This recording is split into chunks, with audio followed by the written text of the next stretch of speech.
اپنی نگاہوں کو یوں ہی اس طرح سے چھوڑ دینا کہ پھر یہ احساس نہیں ہو کہ میں جس چیز کو دیکھ رہا ہوں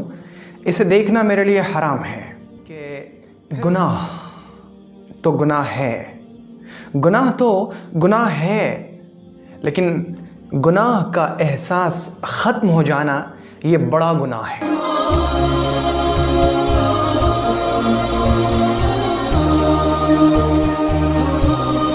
تیسری چیز جو انسان کو زنا کے راستے پر لے جاتی ہے، جس کی وجہ سے انسان زنا کے قریب جاتا ہے، پھر وہ زنا میں مبتلا ہوتا ہے، پھر وہ اس کا عادی بن جاتا ہے اور زنا کے راستے پر چلنے لگتا ہے، وہ تیسری چیز ہے نگاہوں کی حفاظت نہ کرنا، یعنی اپنی نگاہوں کو یوں ہی اس طرح سے چھوڑ دینا کہ پھر یہ احساس نہیں ہو کہ میں جس چیز کو دیکھ رہا ہوں اسے دیکھنا میرے لیے حرام ہے۔ پھر انسان کی آنکھوں سے شرم ختم ہو جاتی ہے، حیا رخصت ہو جاتی ہے، پھر اسے اس کا ادراک نہیں ہوتا کہ میں جس عورت کو دیکھ رہا ہوں اسے دیکھنا میرے لیے حرام ہے، میں جو ویڈیوز دیکھ رہا ہوں ان ویڈیوز کو دیکھنا میرے لیے جائز نہیں، یہ سخت ترین گناہ کا کام ہے، پھر اسے اس کا احساس نہیں ہوتا۔ اور جب کوئی شخص بار بار بد نظری کرتا ہے، وہ غیر محرموں کی تصویریں دیکھتا ہے، ان کی ویڈیوز میں وقت گزارتا ہے، پھر اس کے دل سے احساس ندامت، شرمندگی کا احساس، گناہ کا احساس، غلط کا احساس ختم ہو جاتا ہے۔ اور یاد رکھیں کہ گناہ تو گناہ ہے، گناہ تو گناہ ہے، لیکن گناہ کا احساس ختم ہو جانا یہ بڑا گناہ ہے۔ کیونکہ اگر کوئی شخص گناہ کرتا ہے لیکن اسے اس کا احساس ہے کہ میں جو کچھ کر رہا ہوں یہ غلط ہے، گناہ ہے، جرم ہے، تو پھر اس کا یہ احساس ہے جرم کبھی نہ کبھی تو اسے توبہ پر، ندامت پر، شرمندگی پر، اللہ رب العزت کے حضور میں واپس لوٹنے پر ابھارے گا، مجبور کرے گا کہ تم اللہ کے حضور میں توبہ کرو۔ لیکن اگر انسان کے دل سے گناہ کا احساس ختم ہو جائے نا، اگر اس کے دل سے یہ احساس ختم ہو جائے کہ میں جو کچھ کر رہا ہوں یہ غلط ہے، اس غلط ہونے کا اور غلط کرنے کا احساس بھی اگر ختم ہو جائے تو پھر آپ یوں سمجھ لیں کہ پھر تو انسان برباد ہو گیا، پھر وہ تباہ ہو گیا، اب اس کی تباہی کے لیے کچھ بچا ہی نہیں، وہ بالکل تباہی اور بربادی کی کھائی میں جا گرا۔ تو جب انسان بار بار بد نظری کرتا ہے تب اس کے دل سے احساس گناہ رخصت ہو جاتا ہے۔ تو زنا کی طرف لے جانے والی چیزوں میں سے تیسری چیز ہے نگاہوں کو یوں ہی چھوڑ دینا کہ وہ جدھر چاہے بھٹکتی رہے۔ تو اس کے برخلاف جو دوسری چیز ہے یعنی نگاہوں کی حفاظت، نگاہوں کی حفاظت وہ چیز ہے کہ اگر کوئی شخص نگاہوں کی حفاظت کر لے تو وہ زنا کے راستے پر چلنے سے رک جاتا ہے۔ اگر کسی غیر محرم کو ہم نے اپنی نگاہوں سے دیکھ لیا تو اس کو دیکھ لینا یہ ایک انگارہ ہے، اور یہ انگارہ جب دل کے اندر چلا جاتا ہے پھر یہ انسان کو ابھارتا ہے کہ تم اس سے تعلقات قائم کرو، اس سے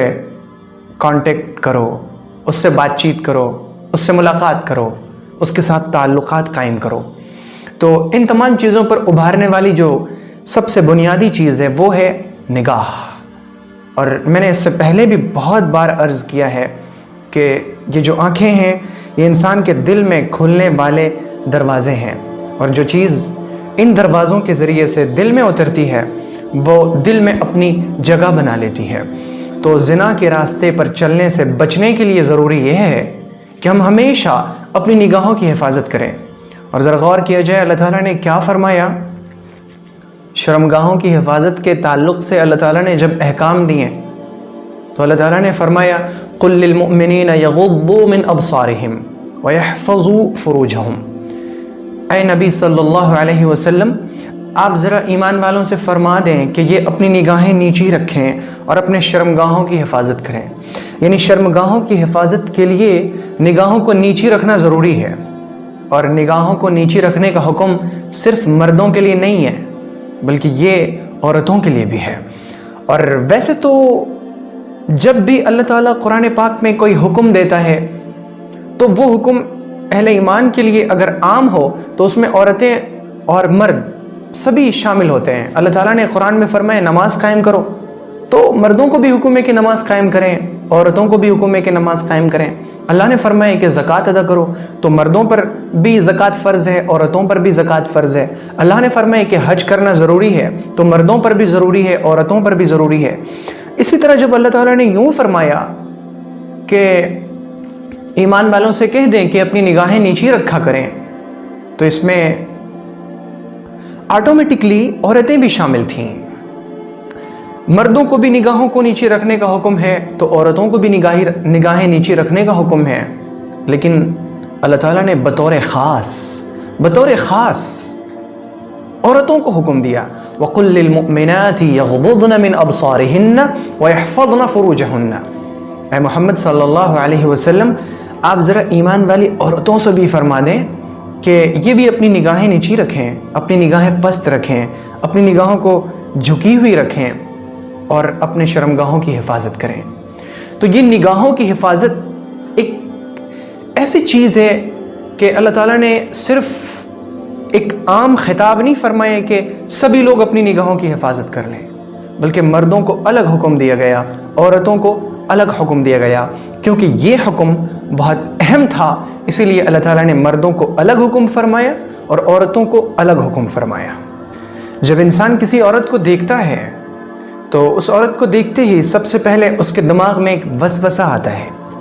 اور پھر وہ وسوسہ ایک سوچ کی شکل اختیار کرتا ہے،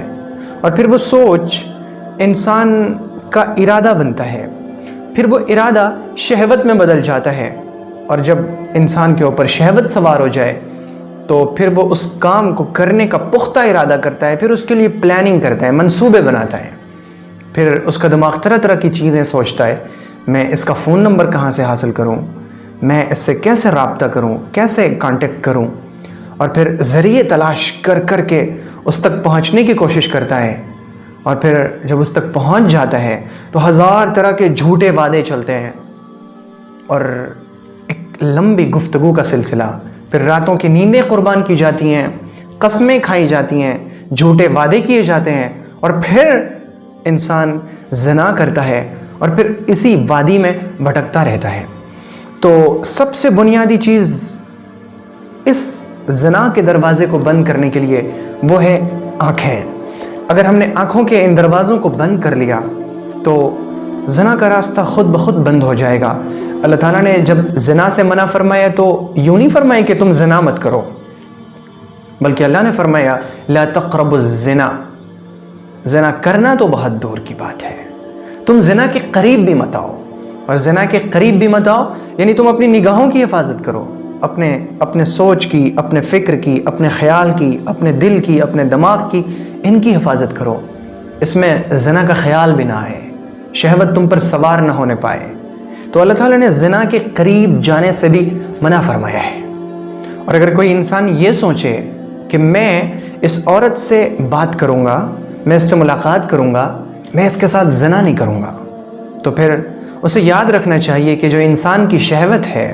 انسان کی جو نفسانی خواہش ہے، اس خواہش کی مثال یوں سمجھ لیں جیسے پہاڑ کی چوٹی پر رکھا ہوا ایک چٹان، کہ اگر اس چٹان کو آپ دائیں ہلا دیں یا بائیں ہلا دیں یا ادھر ہلا دیں یا اس طرف ہلا دیں، کسی طرف بھی ہلا دیں تو وہ لڑھکتا ہوا سیدھا نیچے زمین پر آ جائے گا۔ بالکل اسی طرح انسان کے دل کی شہوت ہے، اس کے دماغ کی نفسانی خواہش ہے، آپ اگر اسے ذرا سا بھی ہلائیں گے، اور ہلانا اسے اس طرح سے ہوگا کہ میں اس عورت سے بات کر لوں، میری شہوت یہیں رکی رہے گی، میں اس سے ملاقات کر لوں، میری شہوت رکی رہے گی، میں زنا نہیں کروں گا۔ یقین کریں کہ انسان کی شہوت پہاڑ کی چوٹی پر رکھے ہوئے اسی چٹان کی طرح ہے، جسے آپ جدھر بھی ہلائیں اسے گرنا ہی ہے۔ اسی طرح انسان کی شہوت ہے، آپ اسے ذرا سا چھوڑیں یہ بالکل گر جائے گی اور انسان زنا کر ہی لے گا۔ اور یقین کریں کہ ایسا بہت کم ممکن ہے کہ کوئی شخص کسی عورت سے تعلقات قائم کرے، گفتگو کرے،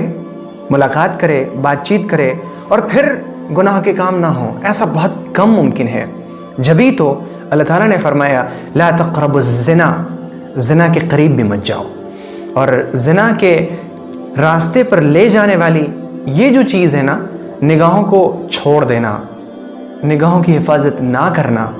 یہ ایک ایسا ذریعہ ہے جو زنا کے راستے پر لے جانے کا بہت بڑا سبب اور ذریعہ ہے۔ اگر ہم زنا سے بچنا چاہتے ہیں، زنا کے راستے پر چلنے سے بچنا چاہتے ہیں،